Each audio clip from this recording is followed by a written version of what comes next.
नमस्कार, DD news पर आप सभी दर्शकों का स्वागत है। मैं हूं साइमा खान। नजर डाल लेते हैं सबसे पहले हेडलाइंस पर। 78वीं पुण्यतिथि पर देश बापू को कर रहा है नमन। प्रधानमंत्री नरेंद्र मोदी प्रार्थना सभा और शहीद दिवस समारोह में लेंगे हिस्सा।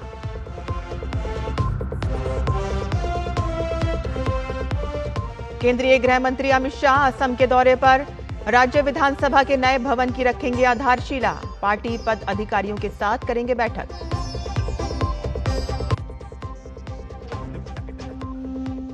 नई दिल्ली में आज होगी भारत और अरब देशों के वरिष्ठ अधिकारियों की बैठक।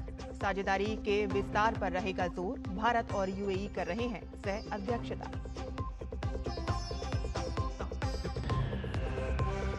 यूरोपीय संघ ने ईरान के रेवोल्यूशनरी गार्ड को आतंकवादी संगठन किया घोषित। प्रदर्शनकारियों के खिलाफ खूनी कार्रवाई के लिए ठहराया जिम्मेदार।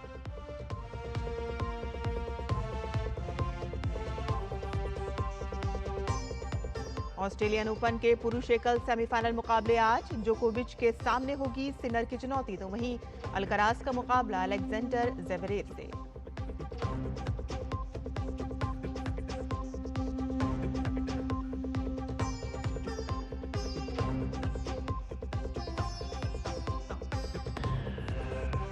और अब समाचार विस्तार से। राष्ट्रपिता महात्मा गांधी की आज 78वीं पुण्यतिथि है और इस अवसर पर प्रधानमंत्री नरेंद्र मोदी आज बापू के समाधि स्थल राजघाट जाकर महात्मा गांधी को श्रद्धांजलि अर्पित करेंगे। शहीद दिवस पर आयोजित सर्वधर्म प्रार्थना सभा में प्रधानमंत्री मोदी, रक्षा मंत्री राजनाथ सिंह समेत कई गणमान्य लोग शामिल होंगे। प्रधानमंत्री नरेंद्र मोदी आज शाम गांधी स्मृति स्थल पर आयोजित सर्वधर्म प्रार्थना सभा में भी शामिल होंगे। महात्मा गांधी ने सत्य और अहिंसा के सिद्धांतों के साथ भारतीय स्वतंत्रता संग्राम का नेतृत्व किया। शहीद दिवस पर देश भर में बापू को श्रद्धांजलि अर्पित की जा रही है।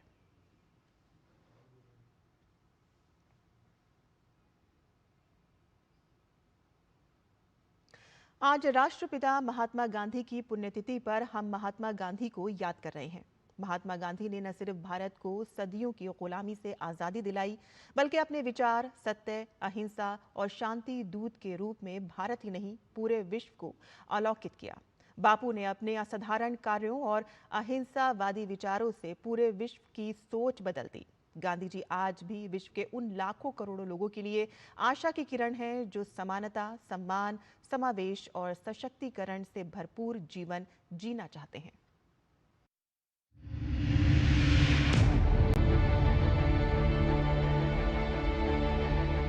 आज पूरी दुनिया युद्ध, आतंकवाद और हिंसा के विभिन्न रूपों से जूझ रही है। ऐसे में अगर कोई विचार और दर्शन विश्व को इन समस्याओं से छुटकारा दिलाने की राह दिखाता है तो वो है महात्मा गांधी के विचार और दर्शन। गांधी जी के शांति और अहिंसा के अस्त्र ही मानव की आत्मा को झकझोरकर अंतर्राष्ट्रीय सीमाओं, स्थान और काल को लांघकर परिवर्तन लाने में सक्षम है। महात्मा गांधी अपने निडर, निस्वार्थ और शांतिपूर्ण दर्शन के साथ साथ सामाजिक राजनीतिक परिवर्तन लाने के प्रयासों के लिए ही महात्मा के रूप में प्रसिद्ध हुए और इस सदी के महान व्यक्ति माने गए। महात्मा गांधी न सिर्फ भारत को आजादी दिलाने वाले नेताओं में अग्रणी रहे, बल्कि दुनिया भर में अहिंसक नागरिक अधिकारों और सामाजिक सुधार संगठनों के लिए भी प्रेरणा स्रोत रहे।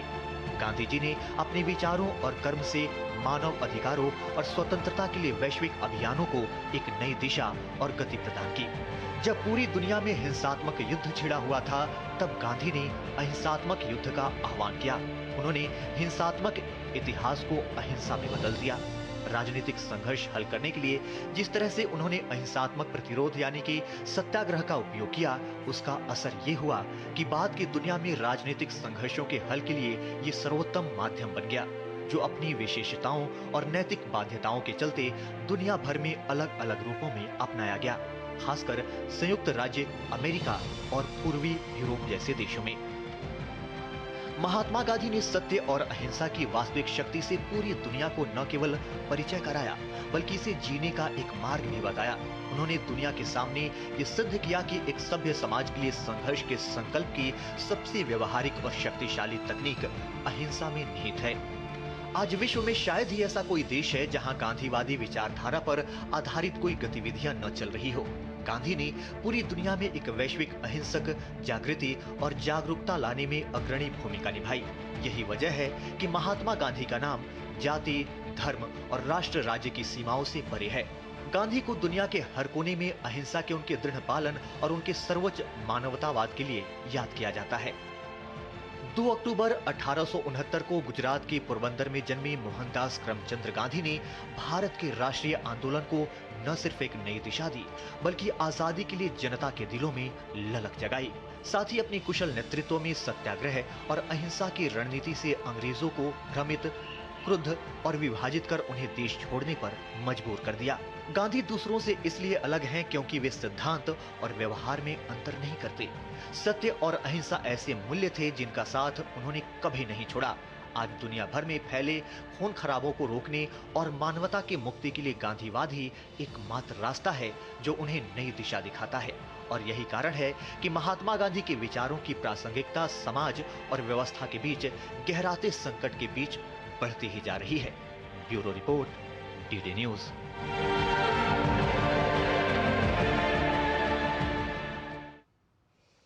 30 जनवरी 1948 वह दिन जब महात्मा गांधी हमसे विदा हो गए। उनका जीवन, उनकी सोच और उनके आदर्श आज भी हमें प्रेरित करते हैं। सत्य और अहिंसा के सिद्धांतों के साथ उन्होंने भारतीय स्वतंत्रता संग्राम का नेतृत्व किया। उनका योगदान न केवल भारत बल्कि पूरी दुनिया में सामाजिक और मानव अधिकारों के प्रति जागरूकता लेकर आया। आज पूरा देश शहीद दिवस पर बापू को श्रद्धांजलि अर्पित कर रहा है। देखिए हमारी यह खास रिपोर्ट।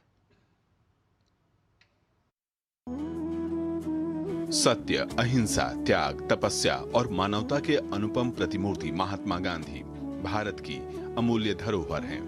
2 अक्टूबर 1869 को गुजरात के पोरबंदर में जन्मे मोहनदास करमचंद गांधी भारतीय सनातनता और पारिवारिक संस्कारों से सुसज्जित व्यक्ति थे, जिसके बल पर उन्होंने जीवन के तमाम उतार चढ़ावों को झेला। महात्मा गांधी ने अपनी शिक्षा स्थानीय और विदेश दोनों जगहों से प्राप्त की, जिससे वे देश की संस्कृति से तो जुड़े ही दुनिया के रंग ढंग से भी परिचित हो पाए। दक्षिण अफ्रीका के प्रवास के दौरान वे रंग भेद से परिचित हुए तो स्वदेश वापसी के बाद देश में पहले गरीबी, बदहाली, शोषण को समझ पाए और धीरे धीरे आंदोलन के नेतृत्व का सिलसिला शुरू किया, जो आजादी मिलने तक अनवरत जारी रहा। महात्मा गांधी ने चंपारण सत्याग्रह, खेड़ा सत्याग्रह, रॉयल एक्ट सत्याग्रह, सविनय अवज्ञा आंदोलन, नमक कानून उल्लंघन, 1942 का भारत छोड़ो आंदोलन और तमाम सामाजिक सुधार आंदोलनों को नेतृत्व प्रदान किया। भारतीयता की पहचान महात्मा गांधी अपनी तमाम उपलब्धियां अहिंसा और सत्याग्रह के बल पर ही हासिल करना चाहते थे। सामाजिक, आर्थिक और राजनीतिक कुरीति को वे सदैव नकारते रहे। भारत को भारतीय संस्कृति, सत्यता और संस्कारों से जुड़ी व्यवस्था से सराबोर देखना उनका सपना था, जहां शासन प्रशासन में भी भारतीयता की छाप दिखे। महात्मा गांधी सर्वधर्म समभाव के भी प्रबल हिमायती थे, तो किसान, मजदूर और स्त्रियों के विकास के प्रति भी निरंतर प्रयत्नशील रहे। और आज भारत ही नहीं, सारा विश्व उनके सत्य और अहिंसा के प्रयोग के प्रति सम्मान प्रकट करता है और गांधी जी को अपना मान रहा है, क्योंकि उनके द्वारा किए गए तमाम प्रयोग व्यक्ति के व्यक्तित्व और विकास के साथ ही मानवीय आदर्शों की स्थापना हेतु सफल रहे हैं। तभी तो रोमा रोला जैसे दार्शनिक ने कहा कि बापू मानव जाति के लिए नई आशा का सवेरा हैं। वे क्रूरता की शक्ति का मुकाबला करने वाली आत्मशक्ति के प्रतीक थे। Bureau report, DD news. केंद्रीय गृह मंत्री अमित शाह आज से अपने 2 दिवसीय असम दौरे के दौरान राज्य को करीब 731 करोड़ रुपए की विकास परियोजनाओं की सौगात देंगे। अमित शाह कल शाम ही डिब्रूगढ़ पहुंच चुके हैं, जहां एयरपोर्ट पर मुख्यमंत्री हेमंत बिस्वा शर्मा, बीजेपी असम के अध्यक्ष दिलीप सैकिया और केंद्रीय मंत्री सर्बानंद सोनोवाल ने उनका गर्मजोशी से स्वागत किया।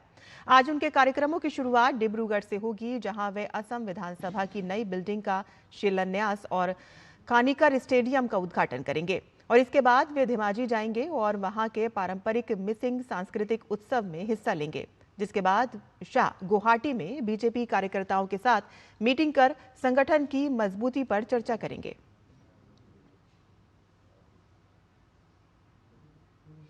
भारत में कल दूसरी अरब भारत अरब विदेश मंत्रियों की बैठक होने जा रही है। भारत और यूएई इस बैठक की सह अध्यक्षता करेंगे और इस अहम बैठक से पहले आज भारत अरब वरिष्ठ अधिकारियों की बैठक भी होगी। कल होने वाली बैठक में अरब लीग के महासचिव और सभी 22 अरब देशों के विदेश मंत्री, अन्य मंत्री और वरिष्ठ अधिकारी शामिल हो रहे हैं। ये बैठक 10 साल के अंतराल के बाद हो रही है। पहली भारत अरब विदेश मंत्रियों की बैठक 2016 में बहरीन में हुई थी। 2016 में हुई बैठक में मंत्रियों ने सहयोग के लिए 5 मुख्य क्षेत्रों में सहयोग पर बल दिया था, जिसमें अर्थव्यवस्था, ऊर्जा, शिक्षा, मीडिया और संस्कृति शामिल है। विदेश मंत्रियों की इस बैठक में मौजूदा सहयोग को आगे बढ़ाने के अलावा साझेदारी के विस्तार पर जोर रह सकता है। भारत के स्वतंत्रता आंदोलन में महिलाओं का योगदान सिर्फ सहभागिता का ही नहीं, बल्कि नेतृत्व, साहस और बलिदान का इतिहास है। गुलामी की बेड़ियों को तोड़ने के लिए जहां अनेक महिलाओं ने वंदे मातरम का जय घोष करते हुए अपने प्राण न्यौछावर कर दिए, तो वहीं असंख्य महिलाओं ने इसे गाने और बोलने भर के लिए औपनिवेशिक शासन की अमानवीय यातनाएं सही। अंग्रेजी हुकूमत की क्रूरता भी इस राष्ट्रभक्त महिलाओं के हौसलों को डिगा नहीं सकी। वंदे मातरम उनके लिए सिर्फ एक गीत नहीं, बल्कि प्रतिरोध, एकता और भारत माता की आराधना का स्वर बन गया। उनकी आवाज आज के भारत में भी राष्ट्रवाद, साहस और एकता का संचार करती है।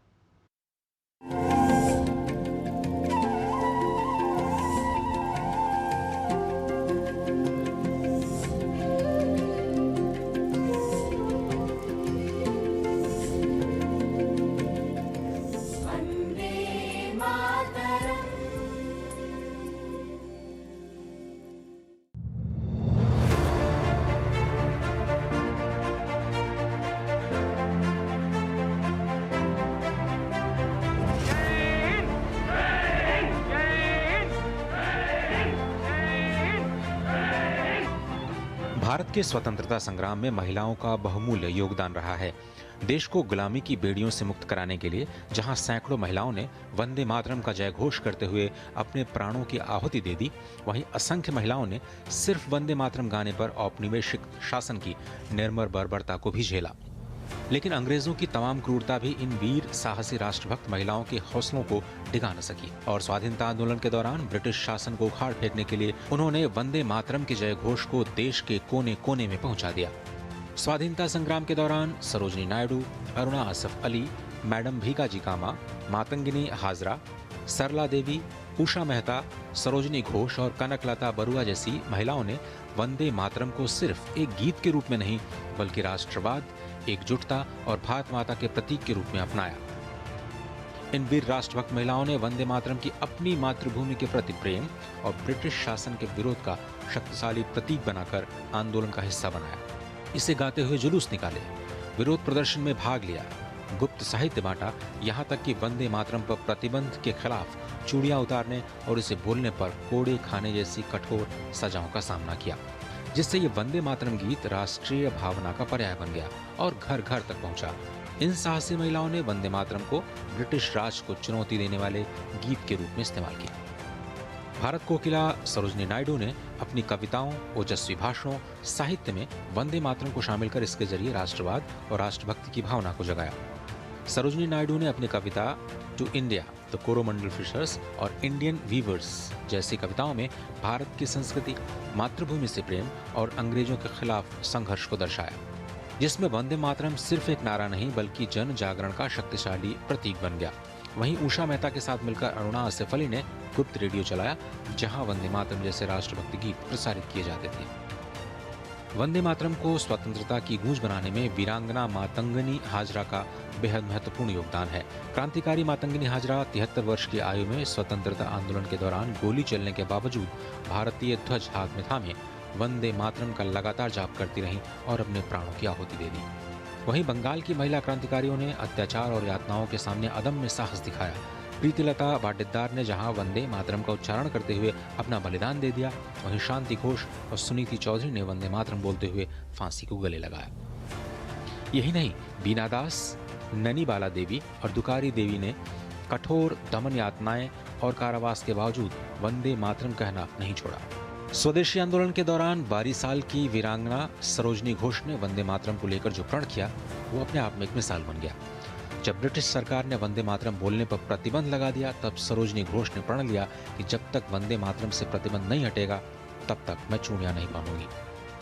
वहीं सरला देवी चौधरानी ने 1905 के बनारस अधिवेशन में पूरे जोश और राष्ट्रभक्ति के साथ वंदे मातरम का सामूहिक गायन किया। इन घटनाओं के बाद वंदे मातरम अधिवेशनों, जनसभाओं और आंदोलनों का अनिवार्य हिस्सा बन गया।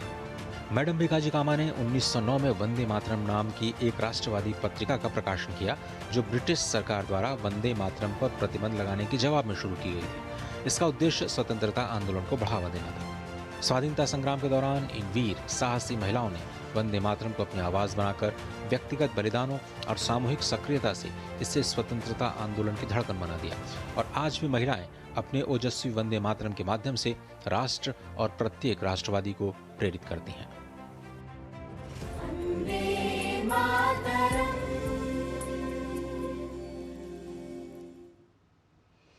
भारत के राष्ट्रीय गीत वंदे मातरम की गूंज मध्य यूरोप के एक खूबसूरत देश स्लोवेनिया में भी सुनाई दी। भारत के 77वें गणतंत्र दिवस के मौके पर स्लोवेनिया की राजधानी लुब्लाना में स्लोवेनियाई बच्चों ने वंदे मातरम गाकर एक सुंदर और दिल को छू लेने वाली परफॉर्मेंस दी।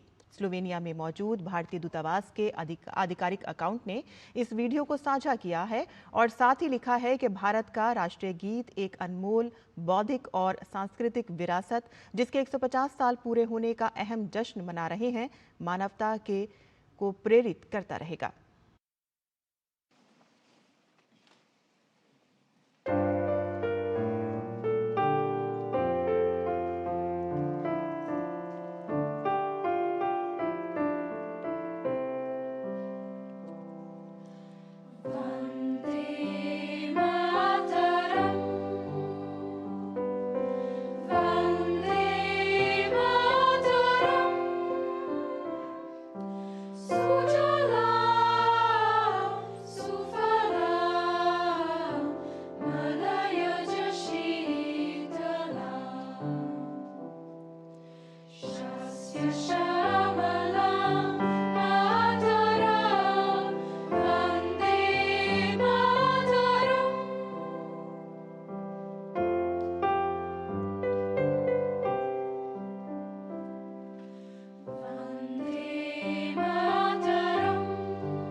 और यहाँ बुलेटिन में हम रुकते हैं एक छोटे से ब्रेक के लिए। हम जल्द हाजिर होंगे, आप देखते रहिए डीडी न्यूज। सुनो, एक अच्छी इंश्योरेंस पॉलिसी एआई से पूछते हैं। एक ऐसी पॉलिसी जिसमें प्रीमियम पेमेंट हो लिमिटेड पर इनकम आती रहे लाइफ टाइम। LIC का जीवन उत्सव। एक ऐसी पॉलिसी जो दे होल लाइफ इंश्योरेंस कवर भी। LIC का जीवन उत्सव। वाह, चलो तो LIC की जीवन उत्सव पॉलिसी ही लेते हैं। मैं भी तुमसे यही कह रही थी, LIC का जीवन उत्सव। लाइफ टाइम सेलिब्रेशन मनाइए LIC के जीवन उत्सव के साथ। फ्यूचर सेट है। टिंग टिंग, अम्मा मैसेज। मैं आपके मौसा के चाचा का नाती का पोता, शादी का कार्ड मैसेज में भेजा है, डाउनलोड करिए और आशीर्वाद दीजिए। मैं तो आपको जानती भी नहीं, फिर भी शादी का कार्ड खोलूं? मैं मूर्ख नहीं हूँ। क्या बात है अम्मा। UPI कहता है अगर कोई अनजान नंबर से फाइल या लिंक भेजे तो क्लिक मत करो और कहो मैं मूर्ख नहीं।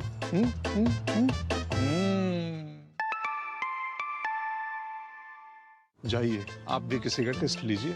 पढ़ता है, खेलता है, झूलता उछलता है, दौड़ता कभी कभी दौड़ कराता है, आगे आगे बढ़ता है इंडिया, अमूल दूध पीता है इंडिया। विभाग अनेक, कंप्लेंट बॉक्स 1। किसी भी सरकारी दफ्तर, विभाग या बैंक से जुड़ी शिकायत के लिए pgportal.gov.in पर जाएं, रजिस्टर करें, संबंधित विभाग चुनें, शिकायत दर्ज करें और ट्रैकिंग ID नोट करें। SMS या ईमेल पर एक्नॉलेजमेंट पाएं और शिकायत का जवाब सीधे मंत्रालय से प्राप्त करें। अब तक 1 करोड़ 12 लाख से अधिक भारतीयों ने भरोसा जताया। CP ग्राम्स, आपकी हर शिकायत का हल। अभी शिकायत दर्ज करें pgportal.gov.in।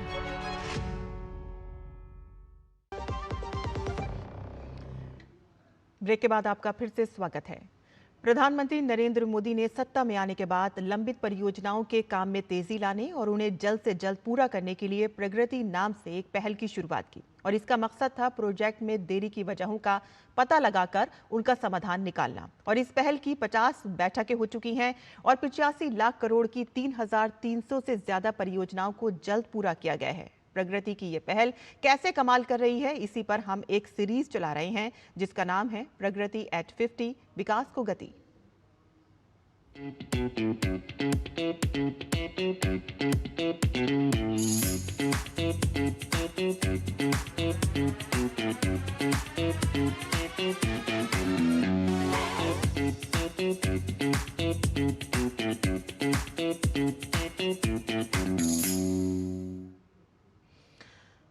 प्रगति महज एक नाम नहीं है बल्कि विकास की वो गारंटी है जहां किसी रुके हुए प्रोजेक्ट की समीक्षा के बाद काम फुल स्पीड में आगे बढ़ता है। और इसकी बानगी हरियाणा का एक प्रोजेक्ट है जिसकी 2018 में कई राउंड समीक्षा के बाद महज 1 साल में परियोजना जमीन पर उतर गई और साथ ही प्रधानमंत्री के दृढ़ संकल्प और लोगों के साथ उनके भावनात्मक जुड़ाव को भी दर्शाती है।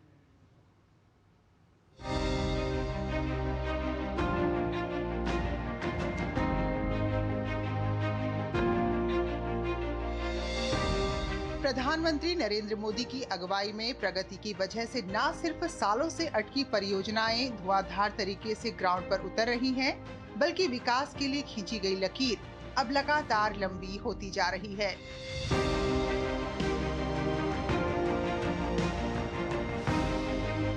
ऐसी ही एक रुकी हुई परियोजना प्रगति में हुई समीक्षा के बाद महज 1 साल में ही पूरी हो गई।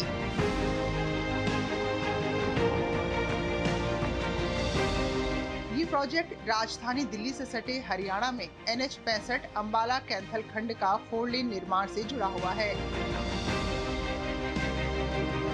साल 2018 में प्रधानमंत्री मोदी के नेतृत्व में प्रगति में परियोजना की समीक्षा की गई।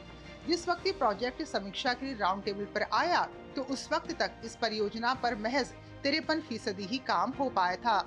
समीक्षा के बाद परियोजना की रफ्तार टॉप गियर से ऐसे आगे बढ़ी जिसका परिणाम ये हुआ कि साल 2019 में सफल समापन के बाद उद्घाटन हो गया। ये परियोजना कुल 95.360 किलोमीटर लंबी है और इसे 2 चरणों में पूरा किया जाना था। पहला चरण अंबाला से पेहोवा के बीच लगभग 50.860 किलोमीटर तक था, जबकि दूसरा चरण पेहोवा से कैथल तक लगभग 95.360 किलोमीटर था। इस प्रोजेक्ट में बहुत सारे चैलेंजेज आए। अंततः जब ये प्रोजेक्ट कंप्लीट हुआ, जितने भी ये ट्रैफिक सेफ्टी के कंसर्न्स थे, हमारे जो ट्रांसपोर्टेशन के कंसर्न, सारी चीजें रिजॉल्व हो गई। ये प्रोजेक्ट महत्वपूर्ण रहा है हरियाणा के लिए, हरियाणा के विकास के लिए। प्रोजेक्ट ने हरियाणा को नई दिशा दी है ट्रांसपोर्टेशन के क्षेत्र में, हमारे सेफ्टी के क्षेत्र में और लोगों की सुविधा के क्षेत्र में। पूरा एरिया का विकास हुआ है। इस परियोजना के पूरा होने में सबसे बड़ी रुकावट जमीन अधिग्रहण थी, जिसकी वजह से हरियाणा का ये बिग प्रोजेक्ट अधर में लटका हुआ था। इस परियोजना के लिए 653 हेक्टेयर की कुल भूमि की जरूरत थी। लगभग 67 हेक्टेयर जमीन का अधिग्रहण हरियाणा सरकार के पास लंबित था। पीएम मोदी की अगुवाई में समीक्षा के दौरान जब ये विषय आया तो 2 समीक्षा बैठकों के दौरान मैराथन मंथन हुआ और राज्य अधिकारियों के साथ समन्वय, निरंतर निगरानी और सक्रिय भागीदारी के जरिए तमाम समस्याओं का निपटारा किया गया। जिस तेजी के साथ समीक्षा का पहिया घूमा, उससे ज्यादा गति के साथ वे परियोजनाएं जमीन पर उतर सकी। कैथल रोड बहुत अच्छा बना हुआ है। किसी टाइम पे कैथल रोड जाना बड़ा मुसीबत वाली बात होया करती थी, लेकिन अब जो कैथल रोड है हमें पता ही लगता कि हम कब कैथल पहुंच गए हैं। जहाँ हमें 6 घंटे सफर करना पड़ा, आज वो हम सफर 3 घंटे में तय कर सकते हैं। आने जाने में बड़ी प्रॉब्लम सॉल्व होगी। जो 65 मार्ग अंबाला से कैथल का, उसके बनने के बाद सभी रास्ते में आने वाले गांव की जनता को फायदा हुआ। पहले तो कैथल जाने के लिए 2-2.5 घंटे लग जाते हैं। अब रोड ऐसा बन गया 152 कि आप सिर्फ यहाँ से निकलो 1 घंटे में मात्र कैथल पहुँचो।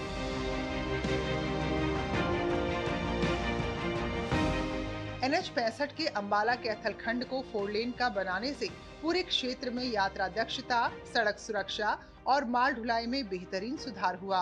भीड़ कम करके यात्रा की गति बढ़ाकर और सड़क परिवहन की विश्वसनीयता में सुधार कर इस परियोजना ने बाजारों, रोजगार केंद्रों और आवश्यक सेवाओं तक पहुंच को मजबूत किया, जिससे हरियाणा के इस हिस्से में सतत सामाजिक आर्थिक विकास में योगदान मिला है। Bureau report, DD news.